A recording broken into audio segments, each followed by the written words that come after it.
Assalamualaikum warahmatullahi wabarakatuh. Waalaikumsalam warahmatullahi wabarakatuh. Oke, selamat pagi teman-teman. Pagi. Gimana kabarnya hari ini? Alhamdulillah. Baik ya. Baik. Baik ya. Udah sarapan belum? Belum nih. Oh belum. Oke. Oke. Sebelumnya perkenalan dulu ya. Perkenalkan kami. Kami dari mahasiswa UIN Gus. Nah, sebelumnya perkenalan dulu. Saya Nurlatul Fatih. Saya itu dari Prodi Komunikasi dan Penyiaran Islam. Adakah yang mau bertanya teman-teman? Seberapa Kak? Oh ya. Jadi saya semester 3 deh. Oke. Kalian pada kepo nggak sih materi apa yang akan kakak jelasin hari ini? Kepo dong. Apa tuh? Kekerasan dan pelecehan seksual di ruang publik dan dunia maya. Nah, jadi sekarang ini kan banyak sekali ya isu-isu tentang pelecehan seksual gitu. Apalagi baik di dunia nyata maupun di media sosial. Oke, langsung saja ya kita mulai ya materi yang pertama tentang kekerasan dan pelecehan seksual. Antara kekerasan dan pelecehan seksual itu sama nggak sih? Sama ya Kak? Atau beda? Sama tapi berbeda. Sama tapi berbeda. Oke. Jadi pengertian jelas nih ya, kekerasan seksual merupakan segala bentuk kegiatan yang memaksa dan menyiksa serta mampu menimbulkan penderitaan bagi lawan bicara yang berkaitan pada hal seksual. Sedangkan pelecehan seksual merupakan bagian dari kekerasan seksual itu sendiri, yaitu perilaku atau tindakannya yang dapat membuat seseorang merasa tidak nyaman dan merasa direndahkan harga dirinya gitu. Nah, karena kita itu kan sudah banyak ya, sudah mulai menggunakan gadget, ya kan? Pastilah, namanya juga zaman sekarang, tapi nggak ada lah yang nggak main HP, nggak ada yang nggak main media sosial. Nah, karena media sosial ini kan apa ya, akses yang sangat rentan atau ya sangat rentan bagi kita, apalagi perempuan yang bisa mengenai dampak pelecehan seksual ini. Nah, kekerasan dan pelecehan seksual di media sosial merupakan masalah yang serius yang memiliki dampak negatif. Media sosial telah memberikan platform bagi orang-orang untuk berkomunikasi, berbagi informasi, dan berinteraksi dengan orang lain secara online. Namun, hal ini juga telah membuka kesempatan bagi penyebaran konten-konten yang tidak pantas dan merugikan. Nah, di dalam platform media sosial itu banyak sekali sekarang ini kejadian-kejadian yang merugikan banyak orang. Contohnya ketika ada penyebaran gambar-gambar yang tidak bagus, kemudian komentar-komentar yang dapat melukai perasaan orang, itu kan termasuk kekerasan dan pelecehan seksual. Di kekerasan dan pelecehan seksual di media sosial itu dapat terjadi dalam berbagai bentuk. Nanti akan dijelaskan sendiri di di dunia nyata, dan ini kita jelaskan di dunia mayanya. Apa saja sih bentuk dari kekerasan dan pelecehan seksual di media sosial? Jadi yang pertama ada pelecehan verbal. Nah, pelecehan ini mencakup komentar sosial seksual yang tidak pantas, penghinaan berbasis gender atau seksual, dan ancaman verbal yang merendahkan seseorang. Kemudian yang kedua, penyebaran gambar atau video intim tanpa izin. Salah satu bentuk yang sering terjadi adalah revenge porn, di mana seseorang membagikan foto dan video seseorang tanpa persetujuan mereka. Sekarang kan itu kan ada banyak aplikasi-aplikasi begitu sih, ya kan? Misal kita aplikasi apa ya yang memunculkan tiba-tiba ada orang, bahkan munculnya itu ya di luar negeri orang itu tempat tinggalnya. Twitter kok Kak? Ya betul itu. Pokoknya itu sangat rentan sekali itu. Kemudian yang ketiga, penghinaan seksual online. Ada dari poin ini kita itu bisa merasakan adanya komentar-komentar yang senonoh dari orang lain. Kemudian juga ada perundungan online atau cyberbullying. Kekerasan dan pelecehan seksual dapat terjadi sebagai bagian dari perundungan online yang melibatkan ancaman, penghinaan, pelecehan, dan penindasan. Saya izin melanjutkan dari materi kakak-kakak yang sebelumnya. Saya perkenalkan dulu ya teman-teman. Perkenalkan, nama saya Bunda Putri, mahasiswa UIN. Dari sini saya akan menjelaskan mengenai jenis dan bentuk kekerasan seksual. Kekerasan seksual seperti pemerkosaan, serangan tidak senonoh, atau tanda kutip memaksa bagian tubuh yang tidak seharusnya diakses oleh orang lain yang tidak berhak, seperti memperbudak, seks, kawin paksa, dan lain sebagainya. Yang kedua ada kekerasan fisik, seperti menampar, memukul, menyiksa, ataupun yang lain sebagainya dalam bentuk kekerasan fisik. Kemudian yang ketiga adalah kekerasan psikis, saling menghina teman, main teman, membuli, dan lain sebagainya. Terus yang keempat ada kekerasan sosial, seperti membatasi ruang gerak, melarang bersosialisasi, dan mengucilkan dari keluarga. Kita kayak dilarang dalam bersosialisasi, itu termasuk juga dalam kekerasan sosial. Jadi yang kelima jenis dan bentuknya ada kekerasan ekonomi, seperti pemaksaan untuk kerja, tidak memberi upah kerja, seperti upahnya itu tidak sesuai apa yang dijelaskan ataupun yang ditetapkan. Yang keenam ada kekerasan dalam dunia digital, cyberbullying, pemaksaan prostitusi online dan sebagainya. Seterusnya ada materi tempat terjadinya pelecehan seksual yang akan dijelaskan oleh teman saya. Dan saya akan melanjutkan materi yang sudah disampaikan oleh Kak Dinar. Sebelumnya perkenalkan, nama saya Syarifah Asna. Saya juga dari mahasiswa Unjur, Kaprodi Ilmu Komunikasi juga. Nah, materi selanjutnya itu adalah tempat terjadi KTP dan pelaku. Yang pertama bisa jadi di dalam rumah, bisa dilakukan oleh suami, saudara laki, ayah, kakek, atau siapapun, tak terkecuali diri kita sendiri.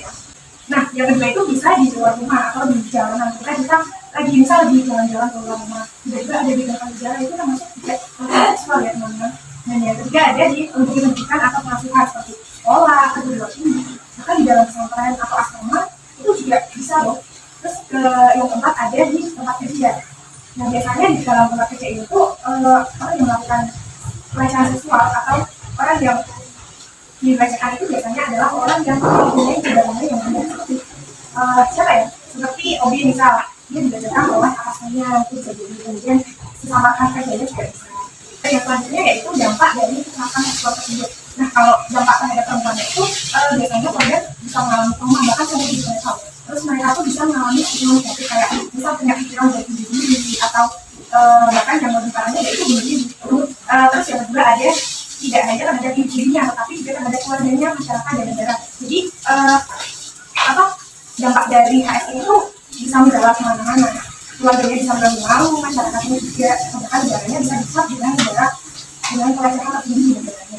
Kemudian korban itu bisa tidak terpulihkan secara optimal. Dan tadi disebutkan bahwa pelecehan seksual itu bisa mengakibatkan bunuh diri. Materi selanjutnya yang akan disampaikan oleh teman saya tentang bagaimana sih cara untuk menghindarinya. Saya Fidayana dari mahasiswa Unjur dan prodi komunikasi dan penyiaran Islam.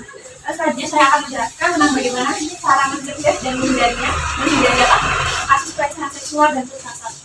Yang pertama itu ada pahami diri sendiri, bagian mana yang tidak boleh disentuh dan tidak boleh dijadikan bahan candaan orang lain. Biasanya kan ada ya orang-orang yang memang dia itu sensitif kalau misal bagian tubuhnya itu disentuh sama orang asing atau bahkan temannya sendiri, ya kan? Nah, jadi pikirkan bagaimana sih tubuh yang perlu kita waspadai yang jangan sampai disentuh sama orang. Tulisannya itu cuma tangan. Selanjutnya ada pilih lingkungan yang positif serta kenali ciri-ciri orang yang sekiranya berpotensi melakukan kekerasan atau pelecehan seksual. Jadi kita harus benar-benar untuk memilih lingkungan ataupun orang-orang yang berpotensi untuk melakukan kekerasan seperti misal waktu itu kan melihat calon-calon dono atau melakukan kekerasan dan pelecehan seksual itu harus kita hindari. Kita harus benar memilih teman yang bisa dijadikan sebagai penolong kita atau pelindung kita.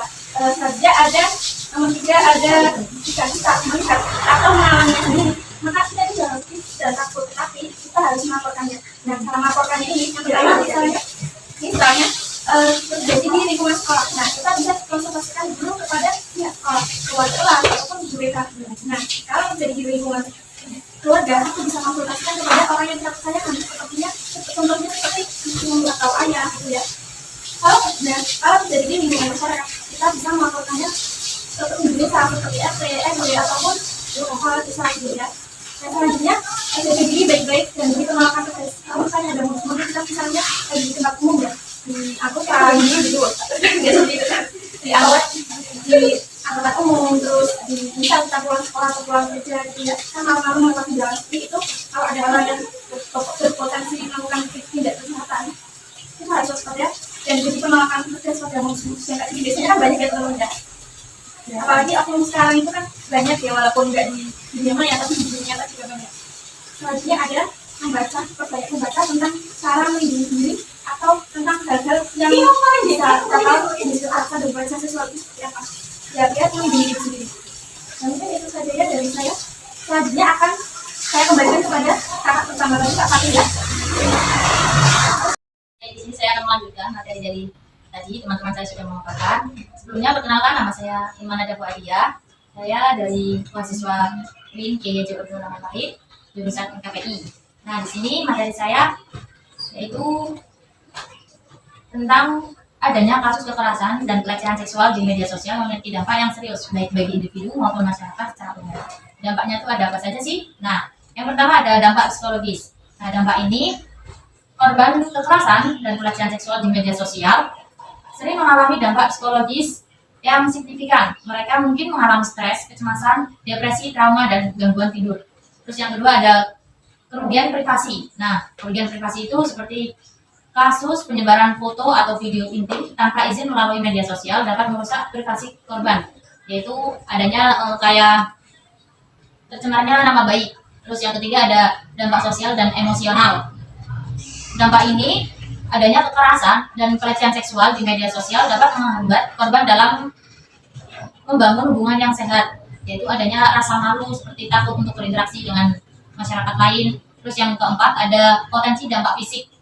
Nah, dalam beberapa kasus kekerasan dan pelecehan seksual di media sosial dapat berujung pada ancaman atau tindakan kekerasan fisik. Nah, hal ini mengancam keselamatan korban. Terus yang terakhir ada penurunan kepercayaan dan rasa aman.